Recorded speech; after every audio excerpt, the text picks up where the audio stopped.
لا حول ولا قوة إلا بالله العلي العظيم. أعوذ بالله من الشيطان اللعين الرجيم. أما بعد فقد قال أبا عبد الله الحسين عليه الصلاة والسلام: ليتكم في يوم عاشوراء جميعا تنظروني كيف أستسقي لطفلي فأبوا أن يرحموني. ماتم داران مظلوم کربلا، عزاداران سید الشہداء، سلامت رہیں یہ عزادار، سلامت رہیں یہ ماتم دار جو مسلسل مصروف عزائے حسین ہیں. ماتم داروں، عزاداروں، تقریباً 2 مہینے ہو رہے ہیں آپ مسلسل کربلا والوں کا ماتم کر رہے ہیں، کربلا والوں پر آنسو بہا رہے ہیں، ان کی مصیبتیں سن بھی رہے ہیں اور ان کی مصیبتیں سنا بھی رہے ہیں.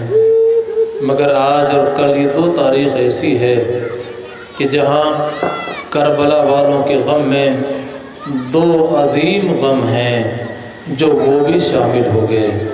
ہاں، آنے والے شب شہادت رسول اللہ ہے، آنے والے شب شہادت امام حسن مجتبیٰ ہے.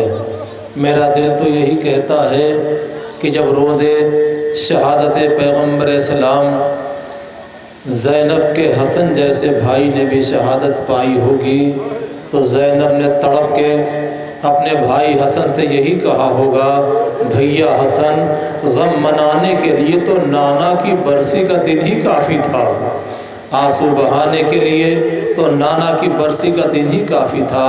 اے بھیا حسن، آج نانا کی برسی کے دن تم نے بھی ساتھ چھوڑ دیا.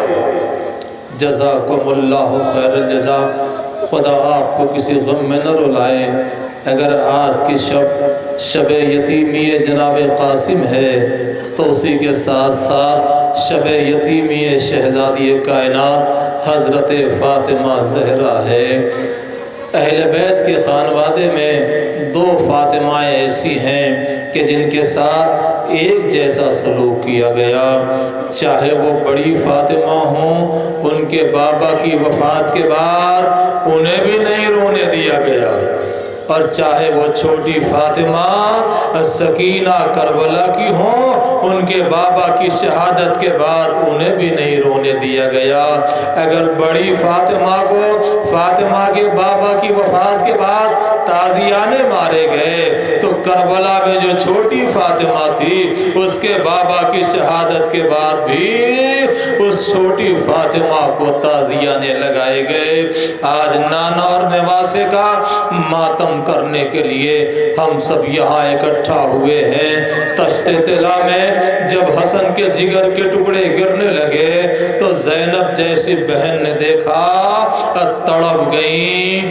اے ثانیہ زہرا، ابھی تو آپ نے ایک ہی جگر کے 72 ٹکڑے دیکھے ہیں. ہائے اس وقت آپ پر کیا گزرے گی جب ریگزارے کربلا پر کہیں گود کے بالے، کہیں بھانجے، کہیں بھتیجے، ان کی لاشیں نظر آئیں گی.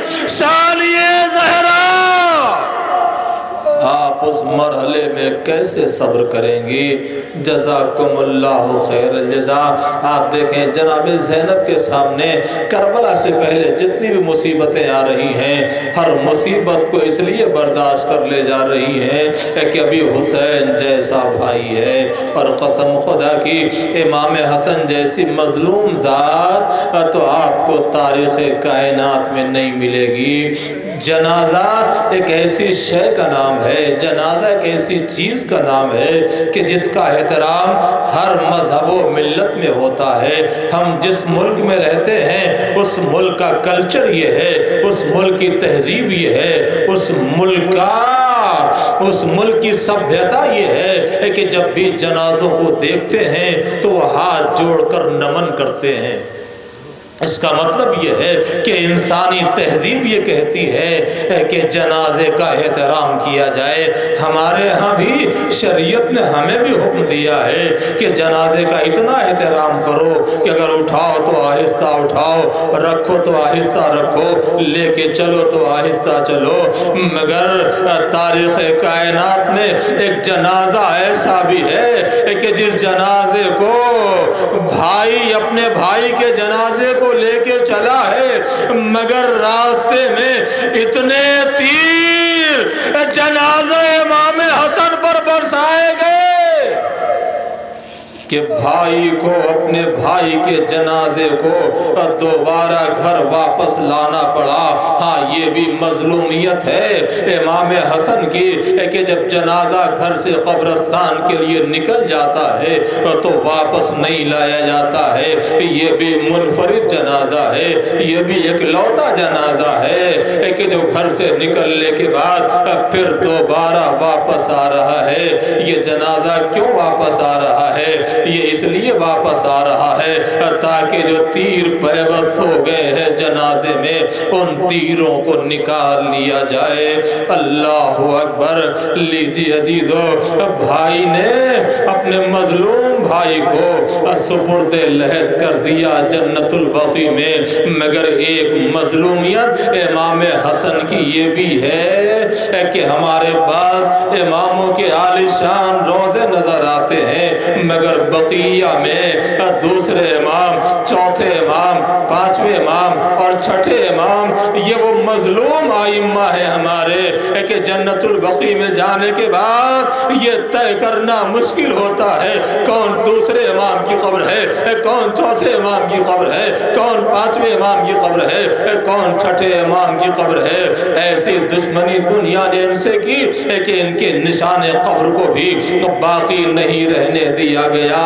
ہاں عزیزو، اسی لیے اس موقع پر اس مرحلے میں یہ جملہ بیان کیا جاتا ہے کہ حسن و حسین میں بس ایک ہی فرق تھا، ایک کے جنازے میں تیر تھے، دوسروں کا جنازہ تیروں پر تھا، دوسرے کا جنازہ تیروں پر معلق تھا۔ اللہ اکبر۔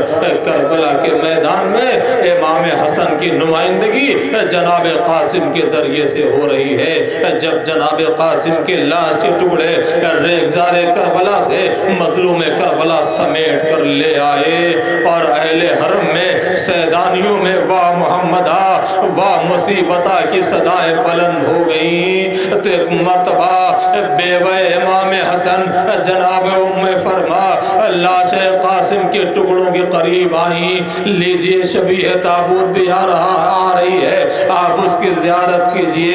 ام سلمہ لاش قاسم کے ٹکڑوں کے قریب آئیں اور ایک مرتبہ غور سے کچھ دیر تک ان لاش کے ٹکڑوں کو ام فرما دیکھتی رہیں اور دیکھ ایک مرتبہ تڑپ کے کہتی ہیں، اے قاسم جاؤ جاؤ، ابھی دادی اماں سے ملاقات ہوگی۔ اے قاسم، ارے دادی اماں سے کہہ دینا، اے دادی اماں، آپ کی بیوہ بہو کے پاس میرے علاوہ کوئی اور سرمایہ نہ تھا جسے آپ کی بیوہ بہو نے آپ کے لال حسین پر قربان کر دیے۔